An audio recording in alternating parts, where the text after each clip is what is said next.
مجھے تو ایک جملہ یاد آ گیا مغیرہ بھائی، ایک اسٹیٹس کے نیچے نا میرے ایک خاتون نے کمنٹ کیا، اللہ ان کی مشکلیں آسان کریں. پتہ نہیں وہ کس غم سے اور کیا ایکسپیرئنس ہے ان کا کہ انہوں نے اس طرح کا جملہ ادا کر دیا. انہوں نے کہا کہ نا علی بھائی آپ میرے لیے دعا کریں کیونکہ اللہ میری تو سنتا نہیں، کیا پتہ آپ کی سن لے.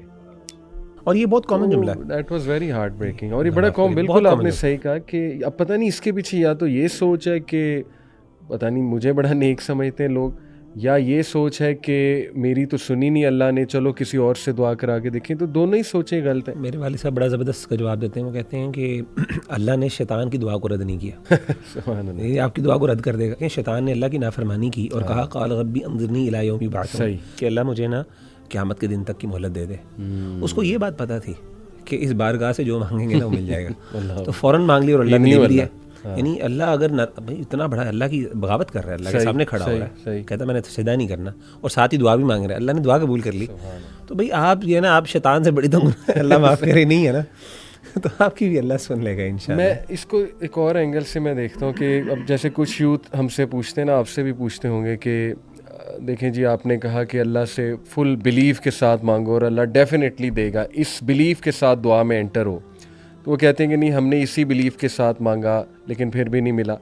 تو وہ ایک کو تو میں نے بلکہ مثال بھی دی، میں نے کہا اچھا تم یہ بتاؤ، دیکھو تم مختلف دعائیں کرتے ہو دن میں. اس نے کہا بالکل، نماز میں بھی کرتے ہوگے ربی جعلنی مقیم الصلاۃ، یہ تو بڑی کامن دعائیں سب کرتے ہیں. ربنا آتنا فی الدنیا حسنہ، یہ بھی کرتے ہوگے. اس نے کہا کرتا ہوں.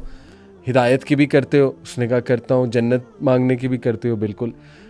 تو میں نے کہا کہ دیکھو تم جو دعا قبول کروانا چاہ رہے ہو نا کہ میری فلانے سے شادی ہو جائے، فلانی سے شادی ہو جائے، تو اس کے ساتھ تم یہ دعائیں بھی کر رہے ہو مجھے جنت مل جائے، مجھے ہدایت پہ رکھ ہے اللہ، میری دنیا آخرت سنوار دے.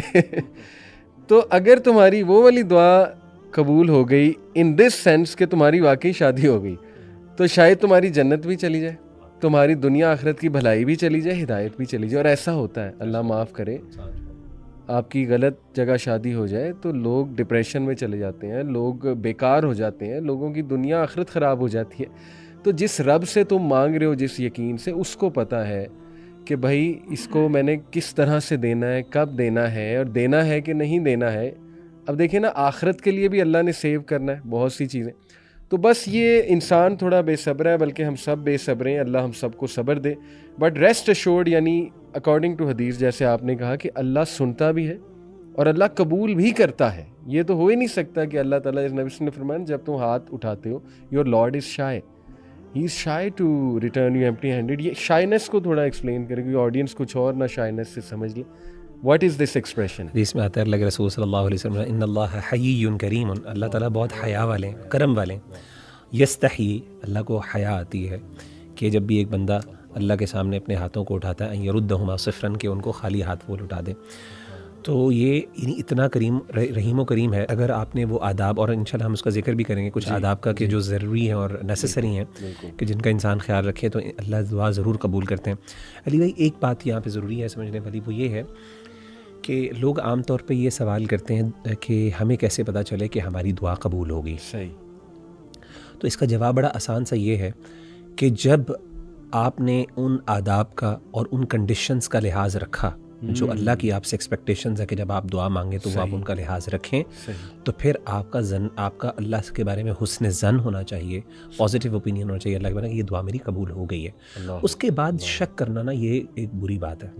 یعنی آپ نے کنڈیشنز پوری کی، اللہ نے جو کہا آپ نے پوری کرنی، اس کے بعد بھی اگر آپ شک کریں، اس کا مطلب پتہ کیا کر رہے ہیں؟ آپ اصل میں شک کر رہے ہیں کہ اللہ نے جو قرآن مجید میں دعویٰ کیا نا اپنے بارے میں کہ میں سنتا ہوں، آپ اس کو کوسچن کر رہے ہیں، آپ اس کے بارے میں شک کا شکار ہو رہے ہیں. یہ بلکہ ایک نیگیٹو بات ہے. بالکل صحیح. تو یہ بلکہ لوگوں کو خیال رکھنا چاہیے کہ جب یہ بات ضرور آپ دیکھ لیں، میک شور کریں کہ آپ نے ان کنڈیشنز کو پورا کیا ہو، اور وہ کنڈیشنز میں چلا کے ذکر کریں گے، ان آداب کا لحاظ رکھا جائے. آداب میں چلیں ابھی ہم ڈسکس کرتے ہیں کہ ہاؤ ٹو اسٹارٹ دعا. اور وہ ایک یہ بھی ہوتا ہے مغیرہ کہ گاڑی چلا رہے ہیں ویسے ہی چلتے چلتے کوئی دعا کر لی. ضروری تو نہیں کہ ہر بار ہی اسی طرح سے آغاز کیا جائے دعا کا. کچھ ہوتا ہے نا کہ دل میں کوئی دعا کر لی. اس کو بھی ذرا آپ ایکسپلین کریں کہ کیا یہ بھی ٹھیک ہے؟ ہاں بالکل، دل میں بھی کی جا سکتی ہے، جنرلی جو ہے دل میں بھی کی جا سکتی ہے. اور حدیث میں آتا ہے اللہ کے رسول صلی اللہ علیہ وسلم نے فرمایا کہ کئی دفعہ ایسا ہوتا ہے کہ دعا کی قبولیت کا وقت ہوتا ہے اور اللہ تعالیٰ قبول کر لیتے ہیں. تو دل میں کبھی انسان کے دل میں آئے، دیکھیں دعا کا جو آئیڈیل وے ہے نا وہ یہ ہے کہ کچھ امپیڈیمنٹس ہیں ان کا آپ نے خیال رکھنا ہے کہ وہ نہ ہوں. اگر وہ امپیڈیمنٹس ہیں, رکاوٹیں ہیں, کچھ ہرڈلز ہیں, تو پھر ہوگا کیا کہ اس کی وجہ سے آپ کی دعا اللہ قبول نہیں کریں گے. اور میں پلیز ایٹ دی اینڈ نا دعا کی قبولیت کا مفہوم بھی تھوڑا سا بتانا چاہتا ہوں, تاکہ ہم میں سے بہت لوگ دعا کی قبولیت کو سمجھتے ہیں کہ صرف جو مانگا ہے وہ مل گیا تو دعا کی قبولیت ہے. حالانکہ ایسی بات نہیں ہے. تو اس میں علی بھائی 2-3 چیزیں ہیں. سب سے پہلی جو ایک عام طور پہ کچھ چیزیں جن کا خیال رکھنا ہے, جو اگر پائی جائیں تو اللہ بالکل قبول نہیں کرتے. ان کے علاوہ اللہ قبول کرتے بھی ہیں, اور وہ اللہ کا قبول کرنے کا انداز بالکل کئی دفعہ فرق بھی ہوتا ہے. پہلی چیز تو یہ ہے اخلاص, کہ جب بھی آپ نے مانگنی ہے نا صرف اللہ سے مانگنا ہے. اگر آپ نے اللہ سے مانگتے ہوئے درمیان میں اور بھی لوگوں کو شامل کر لیا کہ میں ادھر سے بھی مانگ لوں, کچھ فلاں بزرگ ہیں ان کے تھرو بھی واسطہ بھی, ذرا اس کو وہ ایک ٹیکنیکل چیز ہے, وسیلے کا معاملہ بھی ہم ڈسکس کر لیتے ہیں. لیکن جنرلی یعنی اللہ کے علاوہ بھی کسی سے مانگ لینا نا, ہمارے یہاں اللہ معاف کرے اللہ کے علاوہ بھی لوگ مانگنے کے قائل ہیں کہ فلاں سے بھی مانگا جا سکتا ہے.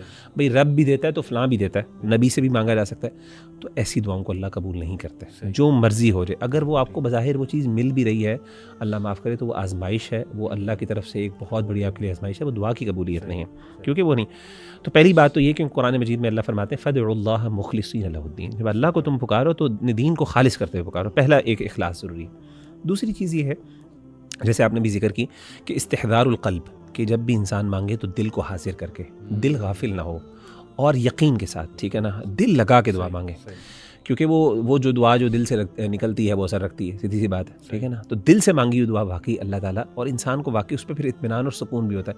میں نے کئی دفعہ, آپ نے بھی دیکھا ہوا, کئی دفعہ ہم دعائیں مانگتے ہیں بہت زیادہ, ہمیں نا سیٹسفیکشن نہیں ہوتی. اور کئی دفعہ ایسا ہوتا ہے کہ ہم ایسی دعا مانگتے ہیں, اس میں انسان کا دل اتنا حاضر ہوتا ہے, اتنی لگن ہوتی ہے کہ تھوڑی دیر بعد بھی انسان کو نا ایک بہت بڑا بوجھ اپنے کندھوں سے اترتا ہوا محسوس ہوتا ہے کہ یار میں نے واقعی اللہ سے مانگ لی. صحیح بات. اور کئی دفعہ ایسا ہوتا ہے آپ نے گھنٹوں بعد آپ کا دماغ جو ہے نا ادھر ادھر جا رہا ہوتا ہے, آپ ڈسٹریکٹیڈ ہوتے ہیں, اور آپ کو جو ہے نا وہ یعنی آپ کو کہتے ہیں نا, آپ کو ایک فیلنگ آف کنٹینٹمنٹ نہیں ہو رہی تھی کہ میں نے یار I have done my job نا. تو اگین یہ چیز بہت ضروری ہے, استحضار القلب, ٹھیک ہے نا, دل غافل نہیں ہونا چاہیے, جیسے آپ نے ذکر کیا. اسی طریقے سے تیسری چیز یہ ہے اکل الحلال, حلال جو ہے نا وہ کھانا. حرام کھانے والے شخص کی اللہ دعا قبول نہیں کرتے. جیسے کہ حدیث میں بڑی مشہور حدیث ہے صحیح مسلم کہ اللہ کے رسول نے فرمایا کہ ایک بندہ بہت بری طریقے سے بہت دور سے لمبا سفر کر کے آتا ہے اللہ کے گھر میں, اور جا کے اللہ کے سامنے نا بڑا عاجز ہو کے, اس کے بال بھی گندے ہیں, یعنی بالوں میں گرد ہے, مٹی ہے, اور اس کے بعد وہ اللہ تعالیٰ سے کہتا ہے یا ربی یا رب. تو حالانکہ اس کے جو حالت یہ ہوتی ہے کہ وَمَطْعَمُهُ حَرَامٌ وَمَشْرَبُهُ حَرَامٌ وَغُذِّيَ بِالْحَرَامِ فَأَنَّىٰ يُسْتَجَابُ لِذَٰلِكَ, کھانا پینا بھی حرام, جو کپڑے پہنے وہ بھی حرام کہ اللہ معاف کرے, اور پھر جو وہ آگے غذا لیتا ہے اور جو بڑا ہوا ہے پروان چڑھا وہ بھی کیا ہے, حرام سے ہے. تو اللہ کہتے ہیں, اللہ کے رسول نے فرمایا فَأَنَّىٰ يُسْتَجَابُ لِذَٰلِكَ, اللہ اس کی دعا کیوں قبول کریں گے. تو حرام کھانے والے شخص کی, جو لوگ سود میں انوالوڈ ہیں یا کسی کا حق مارنے والے ہیں, یعنی بندہ جو ہے نا سود کھا کے یا پھر کسی کا حق مار کے اب حج کرنے جا رہا ہے, عمرہ کرنے, اور وہاں پہ اللہ کے سامنے کھڑے ہو کے رو کے دعائیں مانگ رہا ہے, تو مطلب اس کو اللہ سے توقع نہیں رکھنی چاہیے. اس طریقے سے چوتھی چیز یہ ہے کہ جب بھی آپ دعا مانگیں علی بھائی, تو اس میں امپورٹنٹ چیز یہ ہے کہ آپ کسی گناہ کے بارے میں دعا نہ مانگیں, کوئی اللہ کی نافرمانی کے بارے میں دعا نہ مانگیں. کوئی بندہ کوئی غلط چیز کے بارے میں دعا مانگ رہا ہے جس چیز کی اللہ نے اجازت نہیں دی, تو میں میری بینک میں جاب لگ جائے مثال کے طور پہ, میری سود کا ایک کوئی مطلب اس طرح کی چیز, یا آج یونیورسٹی میں اللہ ان کا دیدار ہو جائے,